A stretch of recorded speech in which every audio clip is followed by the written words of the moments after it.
प्रिय भक्तजनों, आज बृहस्पतिवार के दिन आप बृहस्पति देव की बड़ी ही दुर्लभ कथा सुनेंगे। इस कथा को सुनने से भक्तों की सभी मनोकामनाएं भगवान बृहस्पति देव की कृपा से पूर्ण हो जाती हैं। तो आइए बड़े ही श्रद्धा और प्रसन्नचित मन से इस कथा को सुनते हैं। भारतवर्ष में एक प्रतापी और दानी राजा राज्य करता था। वह नित्य गरीबों और ब्राह्मणों की सहायता करता था। यह बात उसकी रानी को अच्छी नहीं लगती थी। वह ना ही गरीबों को दान देती, ना ही भगवान का पूजन करती थी और राजा को भी दान देने से मना किया करती थी। एक दिन राजा शिकार खेलने वन को गए हुए थे, तो रानी महल में अकेली थी। उसी समय बृहस्पति देव साधु के भेष में राजा के महल में भिक्षा लेने के लिए गए और भिक्षा मांगी। तो रानी ने भिक्षा देने से इनकार कर दिया और कहा कि हे साधु महाराज, मैं तो दान पुण्य से तंग आ गई हूँ। मेरा पति सारा धन लुटाते रहते हैं। मेरी इच्छा है कि हमारा धन नष्ट हो जाए, फिर ना रहेगा बांस, ना बजेगी बांसुरी। साधु ने कहा, देवी तुम तो बड़ी विचित्र हो। धन संतान तो सभी चाहते हैं, पुत्र और लक्ष्मी तो पापी के घर में भी होने चाहिए। यदि तुम्हारे पास अधिक धन है तो भूखों को भोजन दो, प्यासों के लिए प्याऊल बनवाओ, मुसाफिरों के लिए धर्मशालाएं खुलवाओ। जो निर्धन अपनी कुंवारी कन्याओं का विवाह नहीं कर सकते, उनका विवाह करा दो।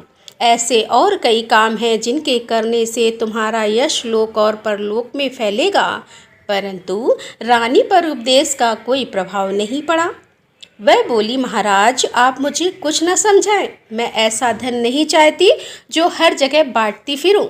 साधु ने उत्तर दिया, यदि तुम्हारी ऐसी इच्छा है तो तथास्तु, तुम ऐसा करना कि बृहस्पतिवार को घर लीप कर पीली मिट्टी से अपना सिर धोकर स्नान करना, भट्टी चढ़ाकर कपड़े धोना। ऐसा करने से आपका सारा धन नष्ट हो जाएगा। इतना कहकर वह साधु महाराज वहाँ से आलोक हो गए और साधु के अनुसार कई बातों को पूरा करते हुए रानी को केवल 3 बृहस्पतिवार ही बीते थे कि उसकी समस्त धन संपत्ति नष्ट हो गई। भोजन के लिए राजा का परिवार तरसने लगा। तब एक दिन राजा ने रानी से बोला कि हे रानी, तुम यहीं रहो, मैं दूसरे देश को जाता हूँ, क्योंकि यहाँ पर सभी लोग मुझे जानते हैं, इसलिए मैं कोई छोटा कार्य नहीं कर सकता। ऐसा कहकर राजा परदेश चला गया। वहाँ पर जंगल से लकड़ी काट कर लाता और शहर में बेचता था। इस तरह वह अपना जीवन व्यतीत करने लगा। इधर राजा के परदेश जाते ही रानी और दासी दुखी रहने लगी। एक बार जब रानी और दासी को 7 दिन तक बिना भोजन के रहना पड़ा, तो रानी ने अपनी दासी से कहा कि हे दासी, पास ही के नगर में मेरी बहन रहती है, वह बड़ी धनवान है, तो उसके पास जा और कुछ धन ले आ, थोड़ा बहुत गुजर बसर हो सके। रानी दासी की बहन के पास गई। उस दिन गुरुवार का दिन था और रानी की बहन उस समय बृहस्पतिवार का व्रत की कथा सुन रही थी। दासी ने रानी की बहन को अपनी रानी का संदेश दिया, लेकिन रानी की बड़ी बहन ने कोई उत्तर नहीं दिया। जब दासी को रानी की बहन से कोई उत्तर नहीं मिला तो वह बहुत दुखी हुई और उसे क्रोध भी आया। दासी ने वापस आकर रानी को सारी बात बता दी। सुनकर रानी ने अपने भाग्य को कोसा। उधर रानी की बहन ने सोचा कि मेरी बहन की दासी आई थी, परंतु मैंने उससे नहीं बोली, इससे वह बहुत दुखी हुई होगी। कथा सुनकर और पूजन समाप्त करके वह अपनी बहन के घर आई और कहने लगी कि हे बहन, मैं बृहस्पतिवार का व्रत कर रही थी। तुम्हारी दासी मेरे घर आई थी, परंतु जब तक कथा होती है तब तक ना तो उठते हैं और ना ही बोलते हैं, इसीलिए मैं नहीं बोली। कहो दासी क्यों गई थी? रानी बोली, बहन तुमसे क्या छिपाऊं, हमारे घर में खाने तक को अनाज नहीं था। ऐसा कहते कहते रानी की आंखें भर आईं। उसने दासी समेत पिछले 7 दिनों से भूखे रहने तक की बात अपनी बहन को विस्तार पूर्वक सुना दी। रानी की बहन बोली, देखो बहन, भगवान बृहस्पति सबकी मनोकामनाओं को पूर्ण करते हैं। देखो शायद तुम्हारे घर में अनाज रखा हो। पहले तो रानी को विश्वास नहीं हुआ, पर बहन के आग्रह करने पर उसने अपनी दासी को अंदर भेजा तो उसे सचमुच अनाज से भरा एक घड़ा मिल गया। यह देखकर दासी को बड़ी हैरानी हुई। दासी रानी से कहने लगी कि हे रानी, जब हमको भोजन नहीं मिलता था तो हम व्रत ही तो करते हैं, इसीलिए क्यों ना इनसे व्रत और कथा की विधि पूछ ली जाए ताकि हम भी व्रत कर सके। तब रानी ने अपनी बहन से बृहस्पतिवार व्रत के बारे में पूछा। उसकी बहन ने बताया, बृहस्पतिवार के व्रत में चने की दाल और मुनक्का से विष्णु भगवान का केले की जड़ में पूजन करें तथा दीपक जलाएं, व्रत कथा सुने और पीला भोजन ही करें। इससे बृहस्पति देव प्रसन्न होते हैं। और व्रत और पूजन विधि बताकर रानी की बहन अपने घर को लौट गई। 7 दिन के बाद जब गुरुवार आया तो रानी और दासी ने व्रत रखा। घुड़साल में जाकर चना और गुड़ लेकर आई।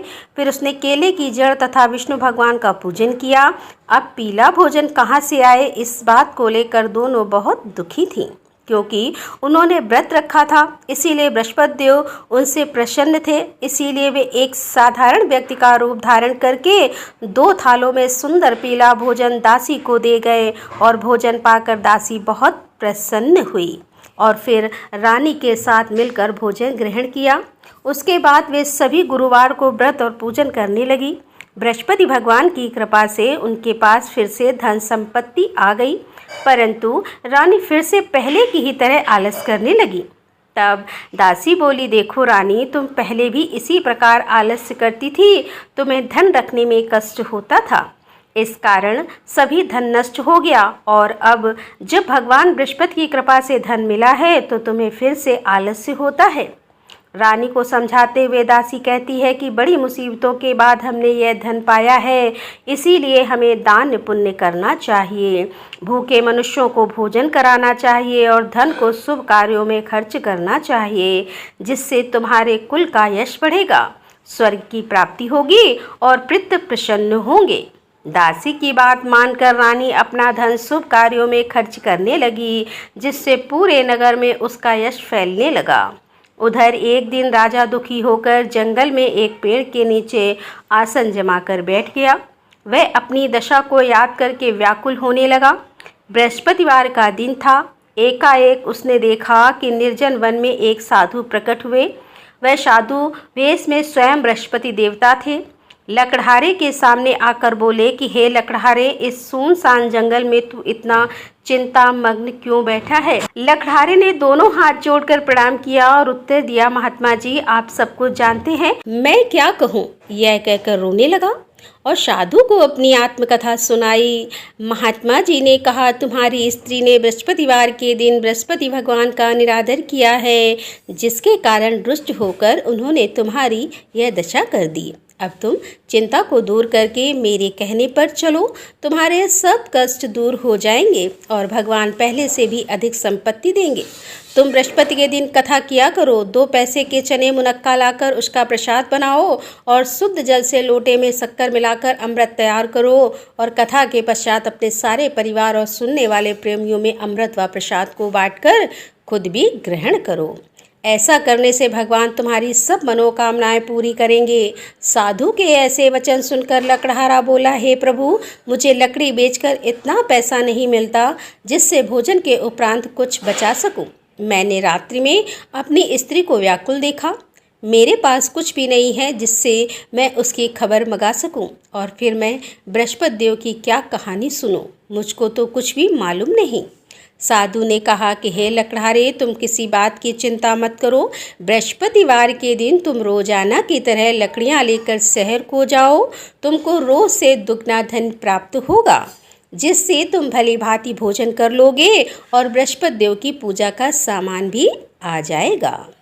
बृहस्पति देव की कथा इस प्रकार है, सुनो। प्राचीन काल में एक ब्राह्मण रहता था। वह बहुत निर्धन था। उसकी कोई संतान नहीं थी। उसकी स्त्री बहुत मलिनता के साथ रहती थी। वह स्नान नहीं करती, किसी देवता का पूजन नहीं करती। इससे ब्राह्मण देवता बड़े दुखी थे। बेचारे बहुत कुछ कहते, किंतु उसका कुछ परिणाम नहीं निकला। भगवान की कृपा से ब्राह्मण की स्त्री के कन्या रूपी रत्न पैदा हुई। कन्या बड़ी होने पर प्रातः स्नान करके विष्णु भगवान का जाप और बृहस्पतिवार का व्रत करने लगी। अपने पूजन पाठ को समाप्त करके विद्यालय जाती तो अपनी मुट्ठी में जौ भर के ले जाती और पाठशाला के मार्ग में डालती जाती। तब ये जौ स्वर्ण के हो जाते तो लौटते समय उनको बीन कर घर ले आती। एक दिन वह बालिका सूप में उस सोने के जौ को फटक कर साफ कर रही थी कि उसके पिता ने देख लिया और कहा कि हे बेटी, सोने की जौ के लिए सोने का सूप होना चाहिए। दूसरे दिन बृहस्पतिवार था। इस कन्या ने व्रत रखा और बृहस्पति देव से प्रार्थना करके कहा कि मैंने आपकी पूजा सच्चे मन से की है तो मेरे लिए सोने का सूप दे दो। बृहस्पति देव ने उसकी प्रार्थना स्वीकार कर ली और रोजाना की तरह वह कन्या जौ फैलाती हुई जाने लगी। जब लौट कर जौ बीन रही तो बृहस्पति देव की कृपा से सोने का सूप मिला। उसे वह घर ले आई और उसमें जौ साफ करने लगी, परंतु उसकी माँ का वही ढंग रहा।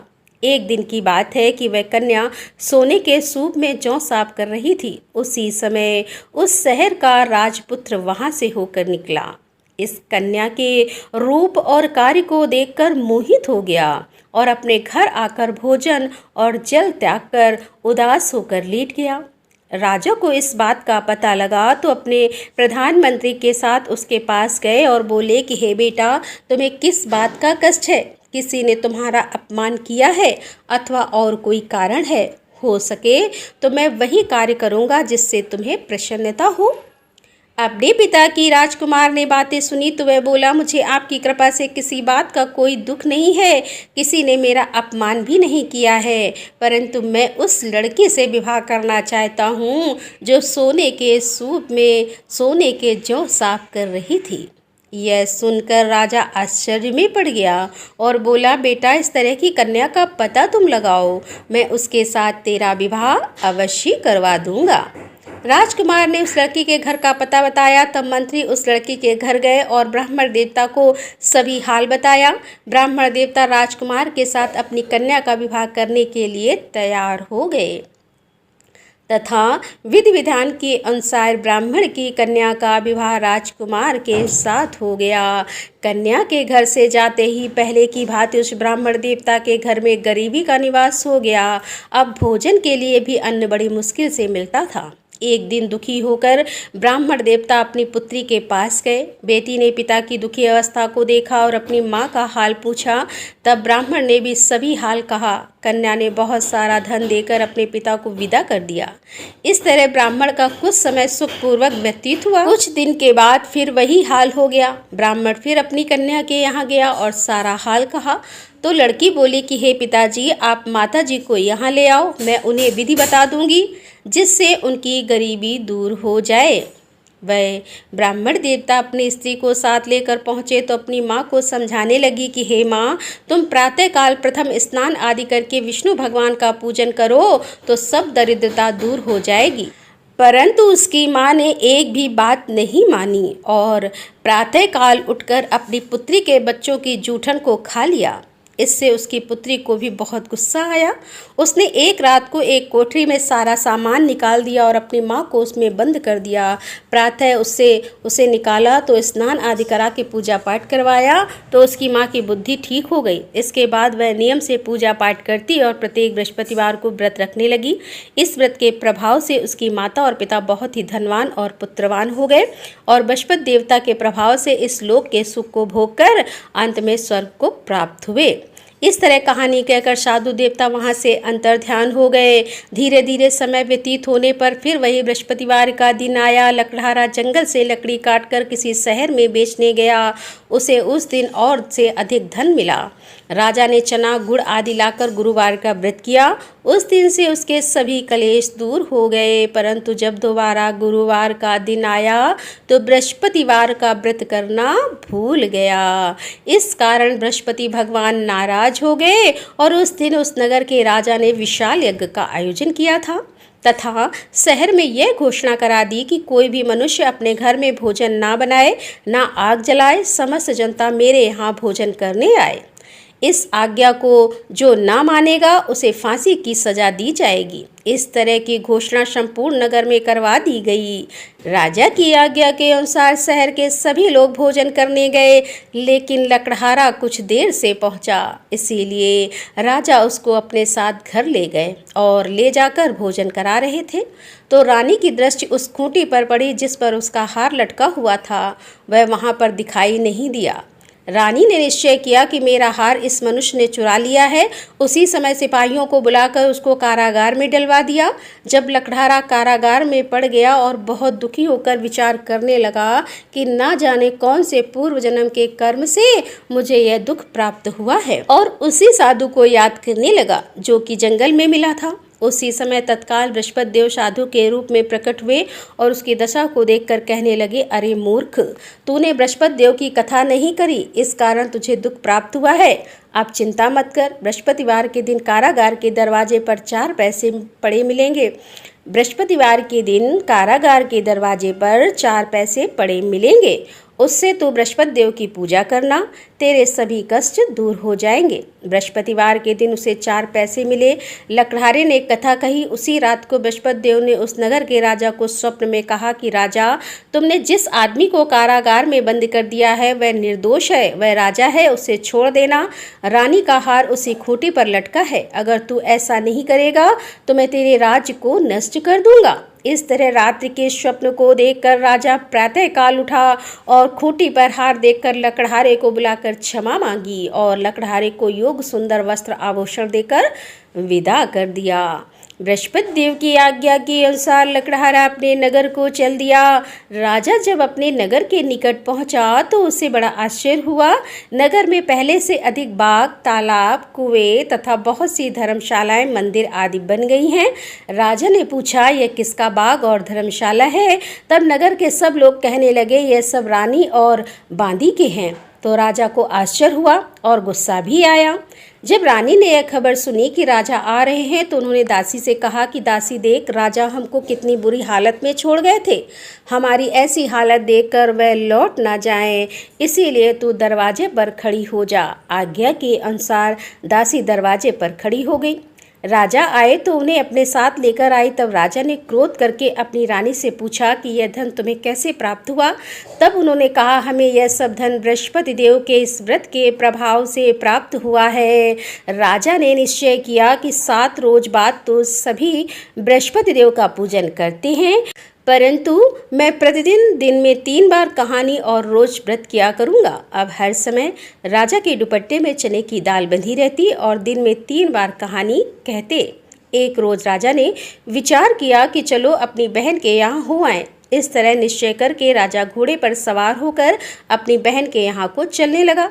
मार्ग में उसने देखा कि कुछ आदमी एक मुर्दे को लिए जा रहे हैं। उन्हें रोककर राजा कहने लगा, अरे भाइयों, मेरे बृहस्पति देव की कथा सुन लो। वे बोले, लो, हमारा तो आदमी मर गया है, इसको अपनी कथा की पड़ी है। परंतु कुछ आदमी बोले, अच्छा कहो, हम तुम्हारी कथा भी सुनेंगे। राजा ने दाल निकाली और जब कथा आदि हुई कि मुर्दा हिलने लगा, और जब कथा समाप्त हो गई तो राम राम करके मनुष्य उठकर खड़ा हो गया। आगे मार्ग में उसे किसान खेत में हल चलाता मिला तो राजा ने उसे देखकर बोला, अरे भैया, तुम मेरी बृहस्पतिवार की कथा सुन लो। किसान बोला, जब तक मैं तेरी कथा सुनूंगा तब तक 4 हरया जोत लूंगा। जा अपनी कथा किसी और को सुनाना। इस तरह राजा आगे चलने लगा। राजा के हटते ही बैल पछाड़ खाकर गिर गए और किसान के पेट में बड़ी जोर का दर्द होने लगा। उस समय उसकी माँ रोटी लेकर आई और उसने जब यह देखा तो अपने पुत्र से सब हाल पूछा और बेटे ने सभी हाल कह दिया। तो बुढ़िया दौड़ी दौड़ी उस घुड़सवार के पास गई और उससे बोली कि मैं तेरी कथा सुनूंगी, तू अपनी कथा मेरे खेत पर चलकर ही कहना। राजा ने बुढ़िया के खेत पर जाकर कथा कही, जिसके सुनते ही वह बैल उठकर खड़े हुए तथा किसान के पेट का दर्द भी बंद हो गया।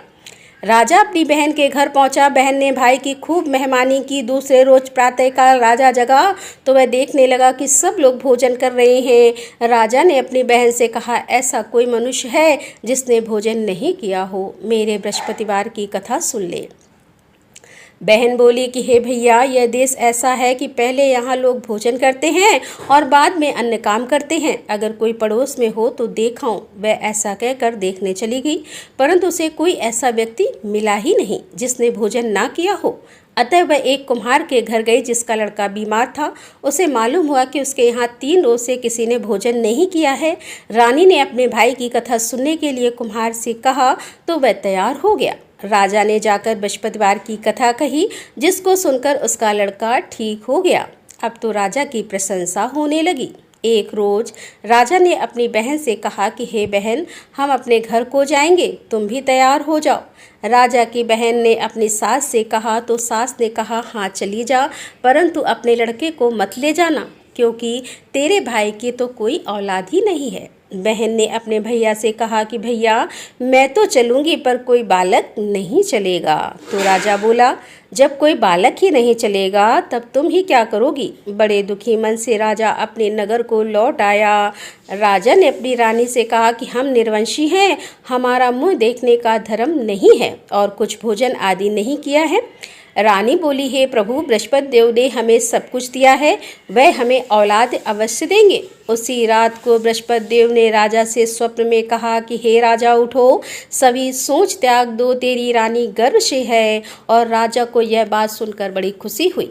9वें महीने में उसके गर्भ से एक सुंदर पुत्र पैदा हुआ। तब राजा बोला, हे रानी, रानी स्त्री बिना भोजन के रह सकती है पर बिना कहे नहीं रह सकती। जब मेरी बहन आएगी तो मुझसे कुछ मत कहना। रानी ने सुनकर हाँ कर दिया। जब राजा की बहन ने यह शुभ समाचार सुना तो वह बहुत खुश हुई और बधाई लेकर अपने भाई के यहाँ आई। तभी रानी ने कहा, घोड़ा चढ़कर तो नहीं आई, गधा चढ़कर आई। हे राजा की बहन बोली कि भाभी, मैं इस प्रकार ना कहती तो तुम्हें औलाद कैसे मिलती। बृहस्पति देव ऐसे ही हैं, जैसी जिसके मन में कामनाएं हैं सभी को पूर्ण करते हैं। जो सद्भावना पूर्वक बृहस्पतिवार का व्रत करता है एवं कथा पढ़ता है अथवा सुनता है और दूसरों को सुनाता है, बृहस्पति देव उनकी सभी मनोकामनाएं पूर्ण करते हैं। बृहस्पति देव उनकी सदैव रक्षा करते हैं। जो संसार में सच्चे हृदय से बृहस्पति देव का पूजन करते हैं उनकी सभी मनोकामनाएं उसी प्रकार पूर्ण होती हैं जैसे राजा और रानी ने बृहस्पति देव की कथा का गुणगान किया। उनकी सभी इच्छाएं बृहस्पति देव ने पूर्ण की। मनुष्य को हृदय से उनका मनन करते हुए जयकारा करना चाहिए। तो प्रेम से बोले बृहस्पति देव की जय, विष्णु भगवान की जय, समस्त देवी देवताओं की जय। अब आप भगवान बृहस्पति देव की आरती श्रवण कीजिए। ओम जय बृहस्पति देवा, स्वामी जय बृहस्पति देवा।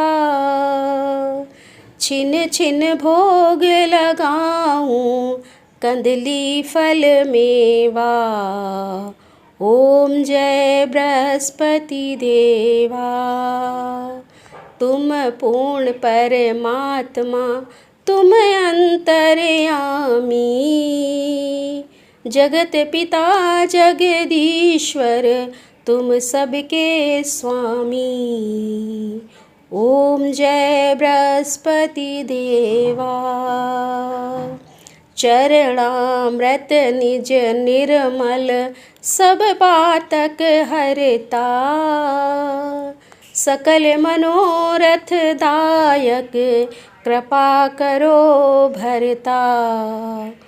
ओम जय बृहस्पति देवा। तन मन धन अर्पण कर, जो जन शरण पड़े, प्रभु प्रकट तब हो करे, आकर द्वार खड़े। ओम जय बृहस्पति देवा। दीन दयाल दयानिधि, भक्तन हितकारी, पाप दोष सब हरता, पाप दोष सब हरता, भवबंधन हारी। ओम जय बृहस्पति देवा। सकल मनोरथ दायक सब संचय तारो, विषय विकार मिटाओ संतन सुखकारी। ओम जय बृहस्पति देवा। जो कोई आरती तेरी प्रेम सहित गावे, चेष्ट निष्ठानंद बंद सो निश्चय ही पावे। ओम जय बृहस्पति देवा। ओम जय बृहस्पति देवा। स्वामी जय बृहस्पति देवा। प्रेम से बोलिए भगवान बृहस्पति देव की जय। बोलिए भगवान श्री लक्ष्मी नारायण की जय। आपको आज की कथा पसंद आए, आरती पसंद आए तो वीडियो को लाइक कीजिएगा, शेयर कीजिएगा और कमेंट में भगवान बृहस्पति देव जी की जय लिखिएगा और चैनल को भी सब्सक्राइब कीजिएगा। तो प्रेम से बोलिए बृहस्पति देव की जय।